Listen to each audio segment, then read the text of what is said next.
아신성교회 유튜브를 시청해 주시는 우리 구독자 여러분, 안녕하십니까? 무더운 여름 어떻게 지내십니까? 모두 다 건강하게 잘 지내시기를 바라며 주님의 평강이 여러분과 함께 하기를 간절히 기도합니다. 오늘 우리 독립주일 또는 광복절 우리에게 주시는 하나님의 말씀은 창세기 1장 1절에서 3절 말씀과 에스겔 37장 1절 2절의 말씀입니다. 두 곳의 말씀을 제가 읽어드리겠습니다. 창세기 1장 1절에서 3절 말씀.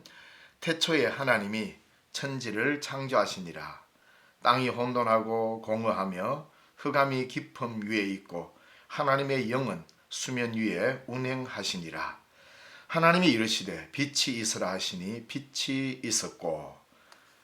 또 에스겔 37장 1절에서 2절 말씀입니다. 여호와께서 권능으로 내게 임재하시고 그의 영으로 나를 데리고 가서 골짜기 가운데 두셨는데 거기 뼈가 가득하더라.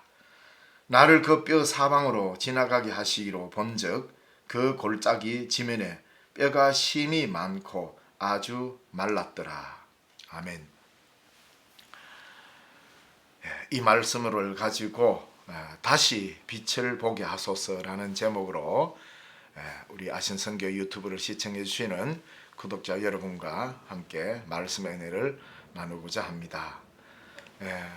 오늘은 우리나라가 일제강점기에서 해방되어 다시 광복의 은혜를 누린 그런 날로서 광복 79주년이 되는 날이기도 합니다. 아무랬던 일제 지배하에서 자유와 빛을 되찾으려는 독립투사들의 헌신과 믿음의 선배들의 순교 정신은 시대가 흘러가도 그 가치는 상쇄되지 않을 것입니다. 그래서 다시는 나라를 빼앗기는 일은 없어야 할 것을 다짐하며 우리는 매년 광복절을 기념하고 경축합니다. 물론 기억하고 축하하는 일은 참 아름다운 것입니다. 그러나 매년 광복절을 8월 15일에 단순히 반복하여 기념한다고 해서 이 민족의 미래가 나아지거나 나누어진 조국의 통일이 저절로 우리에게 오는 것은 아닐 것입니다. 지금 우리의 79주년 광복절은 한 민족이 둘로 나누어진 온전하지 못한 광복입니다. 하나님의 손 안에서 둘이 하나가 되는 이 민족의 진정한 광복을 꿈꾸고 소망하며 이 땅의 교회가 통일의 마중물이 되어야 할 것입니다. 이 통일의 가장 선봉에 정치적인 것보다 먼저 교회가 앞장서야 한다는 것은 우리가 해야 될 과업이기 때문입니다. 오늘 에스겔서를 읽어봤습니다. 하나님의 영에 이끌려 절망과 죽음의 골짜기로 나아가서 하나님의 생기를 경험했던 에스겔의 환상처럼 다시 하나님의 생기가 이 민족에게 그리고 이 땅의 교회에 불어와서 하나된 통일 조국으로 밝게 빛나는 참된 광복절이 우리에게 다시 한번 오기를 우리는 기도해야 할 것입니다. 역사의 가장 어두운 질곡 가운데서도 우리 믿음의 선배들은 순교 정신으로 광복을 노래하고 광복의 꿈을 꾸었습니다. 그 이유는 하나님의 말씀이 그렇게 가르치고 있기 때문이며 광복을 위한 그들의 투쟁은 옳은 일이었기 때문입니다. 그래서 그들은 꿈을 꾸고 그 길을 갈 수 있었습니다. 오늘 창세기 1장 1절에서 3절의 본문의 말씀을 읽었습니다.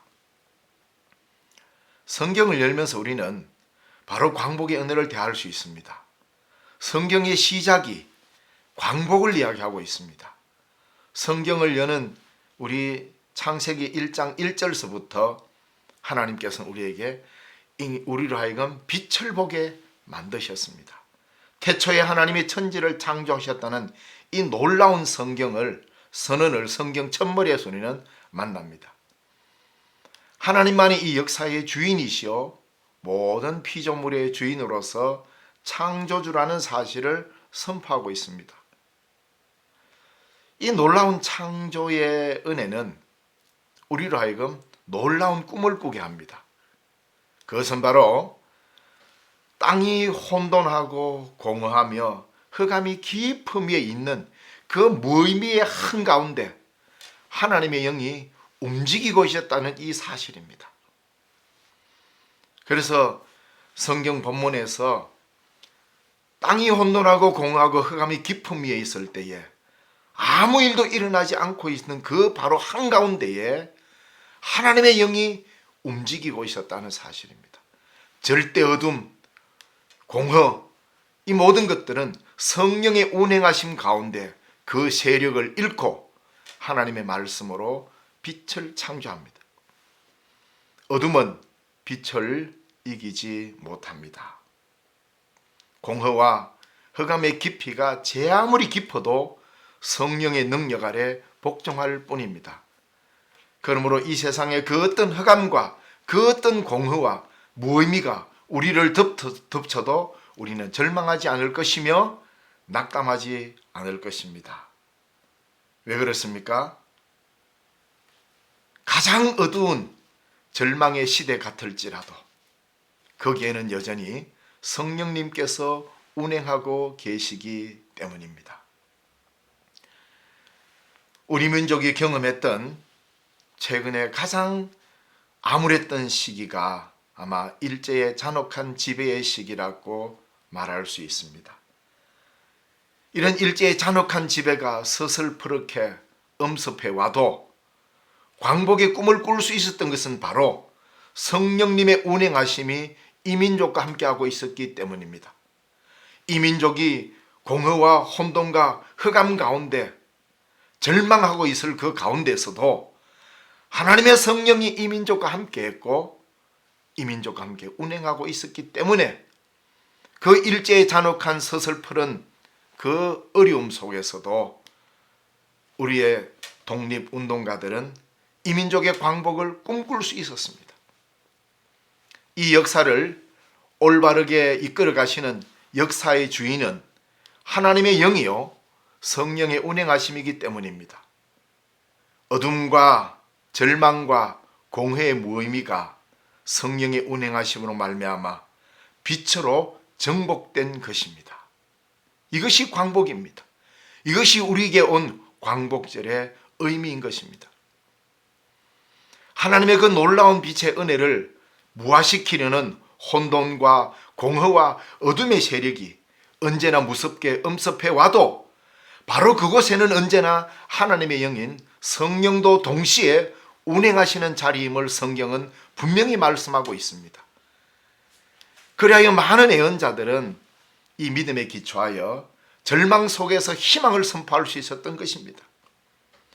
뼈들만이 가득한 골짜기일지라도 하나님의 영은 그곳에도 운행하셨습니다. 마른 뼈들이 절비한 그곳으로 하나님은 영으로 임재하시고 에스겔을 그곳으로 인도했습니다. 절망의 뼈가 가득할지라도 그곳에 하나님의 영이 운행하신다면 그곳은 다시 생기가 돋아나고 생명이 움돋는 터전이 된다는 것입니다. 사랑하는 우리 아신선교회 구독자와 시청자 여러분, 이제 우리는 다시 한 번 더 하나님이 주실 제2의 광복인 통일을 바라보면서 기도해야 합니다. 함께 기도합시다.